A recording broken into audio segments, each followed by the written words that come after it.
Hello everyone, আসসালামু আলাইকুম। আশা করছি আপনারা সবাই ভালো আছেন। পোলাও এর রেসিপি অলরেডি আপনাদের সাথে আমি শেয়ার করেছি, বাট আজ আপনাদের সাথে শেয়ার করব যেটা পুরোটাই আলাদা। দেখতেই পাবেন খুব তেল কম মশলায় আমি এই চিকেন বিরিয়ানি আপনাদের সাথে শেয়ার করব। একদম ঘরে থাকা সাধারণ মশলা দিয়ে এই রেসিপি করা যায়। খুবই সাধারণ সহজভাবে তৈরি করে আপনাদেরকে দেখাবো, যা আপনাদের ভালো লাগবে। আর থাকছে কিছু টিপস অ্যান্ড ট্রিক্স। চলুন দেখে নিন আমি কিভাবে এই চিকেন বিরিয়ানি বা মোরগ পোলাও তৈরি করি। এখানে আমি 2টি মোরগ নিয়েছি, 700 থেকে 800 গ্রাম করে। 2টি মোরগের জন্য এখানে আমি 1 কাপ বেরেস্তা নিয়েছি, 1 চামচ লবণ নিয়েছি, 1 চামচ ধনিয়া গুঁড়া, 1 চামচ জিরা গুঁড়া, 1 চামচ মরিচের গুঁড়া, 1 চামচ আদা বাটা, 1 চামচ রসুন বাটা, 1 কাপ পরিমাণ টক দই, 2 চামচ পরিমাণ লেবুর রস, 6টি কাজু বাদাম আমি বেটে নিয়েছি। এই বাদামগুলো গোটা দিবেন না, আমি বেটে নিয়েছি। আপনারা এভাবে গোটা না দিয়ে বেটে দিবেন। আর আপনাদের যদি মনে হয় যে গোটা দিয়ে খাবেন, আপনাদের ইচ্ছা। আমি বেটে এখানে আমি এই বাদামগুলো ব্যবহার করেছি। সবগুলো একসাথে মিশিয়ে নেব মুরগির সাথে। আমার মেশানো হয়ে গেছে। এখানে আমি দারচিনি নিয়েছি 5 পিস, হাফ ইঞ্চি সাইজের, 2টি কালো এলাচ, 6 থেকে 7টি সাদা এলাচ, 6 থেকে 7টি লবঙ্গ, তেজপাতা 3টি, কালো গোলমরিচ 7 থেকে 8টি, শাহি জিরা হাফ চামচ পরিমাণ, 1টি জয়ত্রীর অর্ধেক নিয়েছি, আর স্টার ফল 1টি নিয়েছি। এখন সম্পূর্ণ মশলা সয়াবিন তেলের মধ্যে আমি ভেজে নেব 1 মিনিট। আমার 1 মিনিট সম্পূর্ণ মশলা ভাজা হয়ে গেছে। এখানে আমি চিকেনগুলো, মেখে রাখা চিকেনগুলো দিয়ে দিব ওই মশলার মধ্যে। দিয়ে এই চিকেনগুলো কষিয়ে নেব। এখানে আর কোনো পানি ব্যবহার করব না। চিকেন থেকে অলরেডি পানি বের হয়ে গেছে। এই পানিতেই আমি চিকেনগুলো কষিয়ে নেব।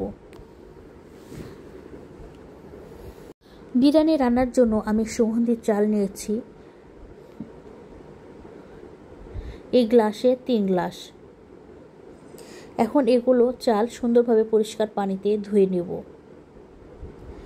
চাল নেওয়া হয়ে গেছে। এখন আমি পরিষ্কার করে চালগুলো ধুয়ে নিয়ে পানি ছেঁকে নেব।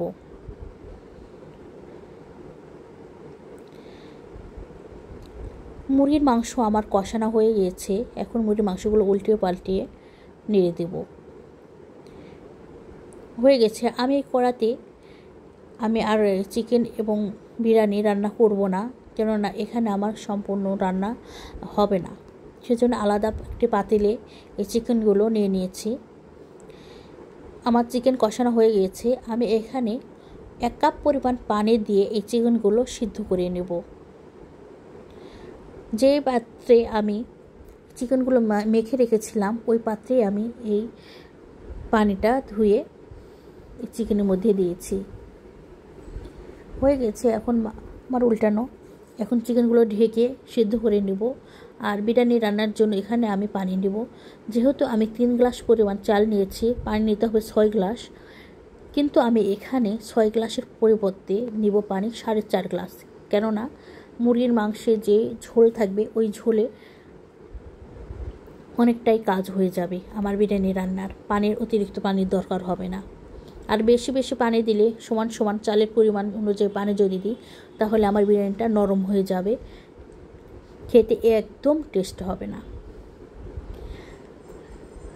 আমার বিরিয়ানি সিদ্ধ হয়ে গেছে বা রান্না হয়ে গেছে। এখন ওই ঝোলেই আমি এই শুকনো চাল ধুয়ে রাখা এটা আমি দিয়ে দিব।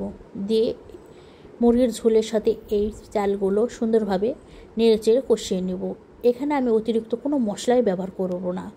মুরগির মাংসের যে অতিরিক্ত মশলা দিয়েছি বেশি বেশি করে, ঠিক ওই মশলাতেই আমি মুরগির চালটা ভেজে নেব। আর এখানে আমি কিশমিশ দিয়েছি, গোটা কিশমিশ দিয়েছি। কিশমিশটা বেটে দিইনি। আপনারা আপনাদের ইচ্ছা মতো কিশমিশ দিতে পারেন, আপনাদের ফ্যামিলি যেমনটা খায় বা স্বাদের পরিমাপ অনুযায়ী। তো আমি এখানে হাফ বাটির মতো কিশমিশ দিয়েছি। আর পানি দেব। এখন হয়ে গেছে আমার। এই পানিটা আমার ফুটানো গরম করা একদম ফুটান্ত পানি এই বিরিয়ানি রান্না করার জন্য ব্যবহার করেছি। যখন বিরিয়ানির পানি ফুটে উঠবে ঠিক তখন আমি 4 থেকে 5টি কাঁচা মরিচ এই বিরিয়ানির চালের মধ্যে পানির মধ্যে দিয়ে দেবো, দিয়ে আবার ঢাকনা দিয়ে ঢেকে দেবো। একদম মিডিয়াম টু লো হিটে অথবা মিডিয়াম হিটে এই রান্নাটা প্রথমে করব। যখন ঝোলটা গাঢ় হয়ে আসবে তখন আমি একদম মিডিয়াম টু লো হিট দিয়ে দেবো। একদম হাই হিটে বা মিডিয়াম হিটে এই বিরিয়ানিটা রান্না করব না। যখন ঝোলটা অনেকটা গাঢ় হয়ে আসবে, চাল উপরে ভেসে উঠবে, ঝোল অনেকটাই গাঢ় হবে, ঠিক তখন মুরগি যেটা সিদ্ধ করে রেখেছিলাম ওটা বিরিয়ানির সাথে আমি মিশিয়ে দেব। আর এই অবস্থায় চুলার তাপ একদম মিডিয়াম টু লো হিট, একদম মিডিয়াম হিট কিংবা হাই হিটে দেওয়া যাবে না। একদম লো হিটে এই বিরিয়ানিটা এই অবস্থায় রান্না করতে হবে। তাপটা বাড়িয়ে দিলে বিরিয়ানিটা পুড়ে যাবে, সেজন্য তাপটা মিডিয়াম হিটেই রান্না করতে হবে। এভাবে রান্না করলে বিরিয়ানির একটুও পড়বে না, আর প্রতিটা চাল ফুটে যাবে এবং রান্নাও হবে পারফেক্ট। এখানে আমি 2 চামচের মতো ঘি দিয়েছি, দিয়ে আবার ঘিটা মিশিয়ে দেওয়ার জন্য উল্টে পাল্টে দিচ্ছি বিরিয়ানিগুলো, দিয়ে আবার ঢাকনা দিয়ে ঢেকে এভাবে লো হিটেই আমি রান্না করব। তো আমার এই রেসিপি আপনাদের ভালো লাগলে আমার ইউটিউব চ্যানেল স্মার্ট ফ্যামিলি ভিডিওতে আপনারা সাবস্ক্রাইব করবেন, আমার ভিডিওগুলো আপনারা শেয়ার করবেন, কমেন্ট করবেন এবং লাইক করবেন। আর আমার বেল বাটনটি চ্যানেলের অন করে রাখবেন। যখন আমি পরবর্তী ভিডিও ছাড়বো আপনারা সাথে সাথে সবার আগে দেখতে পাবেন আমার ভিডিওগুলো। আমার ফেসবুক পেজ স্মার্ট ফ্যামিলি কিচেনে ফলো করবেন, ভিডিওগুলো শেয়ার করবেন, কমেন্ট করবেন, লাইক করবেন। আমার বিরিয়ানির প্রতিটা চাল সিদ্ধ হয়েছে এবং একটুও পোড়েনি, রান্নাটা হয়েছে মাশাআল্লাহ পারফেক্ট। তো আমার এই রেসিপির সম্পূর্ণ ভিডিও দেখবেন, আর আমার এই ভিডিও দেখে আপনারা বাসায় রান্না করবেন, দেখবেন আপনাদের বিরিয়ানির রান্না অনেকটা পারফেক্ট হয়েছে। তো দেখালাম তো খুব সহজভাবে, খুব সুন্দর সাধারণ মশলা দিয়ে আপনাদের সাথে এই চিকেন বিরিয়ানির রেসিপি শেয়ার করলাম। সবাই আমার এই ভিডিওগুলো বেশি বেশি শেয়ার করবেন, ফলো করবেন এবং আমার চ্যানেলটি সাবস্ক্রাইব করবেন। মাশাআল্লাহ খুব সুন্দর হয়েছে রান্নাটি। খুবই সাধারণ মশলা দিয়ে আপনাদের সাথে এই বিরিয়ানির রান্নাটি শেয়ার করলাম। আশা করছি আপনাদের ভালো লাগবে। আপনারাও বাসায় ট্রাই করবেন, দেখবেন অনেকটা সুন্দর হয়েছে এবং পারফেক্ট হয়েছে। সবাইকে অনেক অনেক ধন্যবাদ। আল্লাহ হাফেজ।